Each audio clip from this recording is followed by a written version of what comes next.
Much has been said about the origin or the beginning of this Friendship Day. So I won't say anything more about this because there's going to be a surprise video from the representatives of our government in the Philippines.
And now, ladies and gentlemen, to best appreciate the celebration of the 75th anniversary of the Philippines-Australia diplomatic relations, we shall now witness this video outlining the history of that friendship that we are celebrating tonight.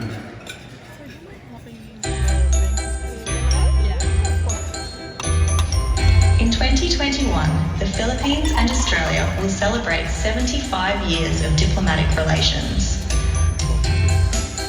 We are lucky that the Philippines counts Australia among its closest friends, and this enduring friendship has rested heavily on our common values. What we call mateship in Australia, and what our Filipino friends know as bayanihan. It officially started with the opening of the Australian Embassy in Manila on 1946, and then the opening of the Philippine Embassy in Sydney. But links between the Philippines and Australia go way back, driven by trade and migration. As early as the 1800s, Philippine sugar and hemp were exported to Melbourne, and Australian milk was sold in the streets of Binondo. In the 1900s, the first wave of Filipinos migrated to Australia to join the pearling industries. They became known as Manila Men. The relationship was forged in fire during World War II, when Australia supported the Philippines' campaign for freedom. Over over 4,000 Australian soldiers played a small but significant part in the Allied victory in the Philippines. After the war, the Filipino community in Australia grew with the arrival of Filipino students, skilled tradespeople and professionals. One of them was the famous Pilito Corrales, who became a pop singer and TV star in Australia. So famous, a street was named after her in Victoria. Today, Australia is home to over 300,000 people of Filipino heritage, which includes popular Filipino Australians that both countries are proud of. Cultural and education exchanges keep these ties strong. Over 100,000 Filipino students have studied in Australia. After their studies, these scholars go back to the Philippines to apply what they have learned in Australia. And more Australians are studying and gaining professional experience in the Philippines. Over the years, our defence, development and trade cooperation have grown.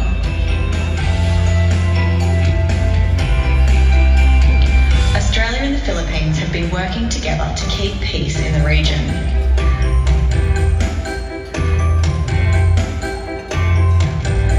Help rebuild communities after natural disasters, and improve education, governance and planning. Our trade links are stronger than ever, and this allows us to share and enjoy both countries' culture.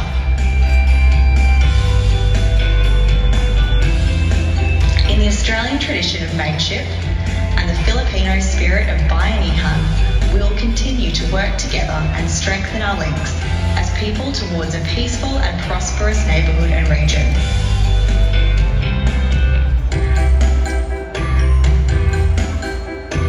The 75th anniversary of the formal acknowledgement of the friendship and diplomatic relationships between the Philippines and Australia, but of course that relationship goes back a lot further than that, and all of us in Western Australia are so pleased that many Filipinos have decided to call Western Australia home. You make an incredible contribution to our society, our economic and social and community, and it's fantastic. I know in the area that I live, actually you were talking about tennis, and I know the Armdale Tennis Club has recently about 30 Filipino tennis players have joined the Armdale Tennis Club, which is double the membership, but it was basically only about 5 members of the Armdale Tennis Club, so it's great to have this influx of Filipino tennis players.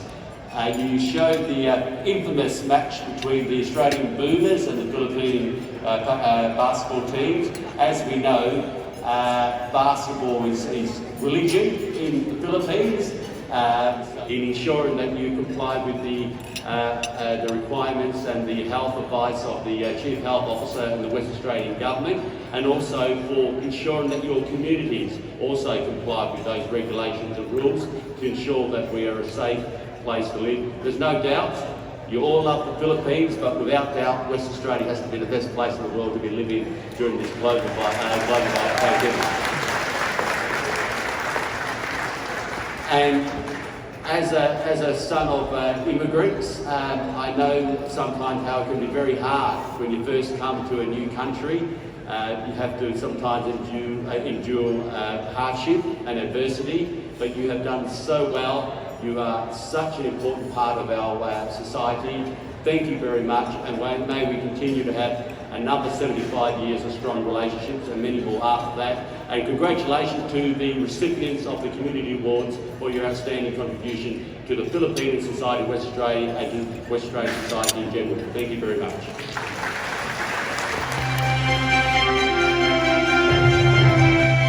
The Philippines is a very special neighbour of Australia, of course. It's the largest Christian country close to us in Asia, and a democracy, a growing democracy. So you've got so much in common with Australian ethos, culture, and Christianity and democracy. Meeting on the lands of the Whadjuk people to be celebrating 75 years of friendship with the Filipino community in Western Australia to be not just one of the best places in the world, the best place in the world, the best state, the best country. And it is true, it's so important to celebrate. I've got some beautiful Filipino friends. Filipino people have made such a huge contribution to Western Australia, to industry, to sport, to hospitality, to every area of endeavour. And such beautiful, giving, lovely people you could not meet anywhere else in the world. Over 300,000 Filipino people have made Australia home, and we have been the better for it. Thank you, all of you, for coming here, for sharing your lives, for bringing your families, for having more family members here in Australia. Congratulations to you all. I'm proud to call so many Filipino people my friends, and I know that you're proud to call West Australia home. Thank you.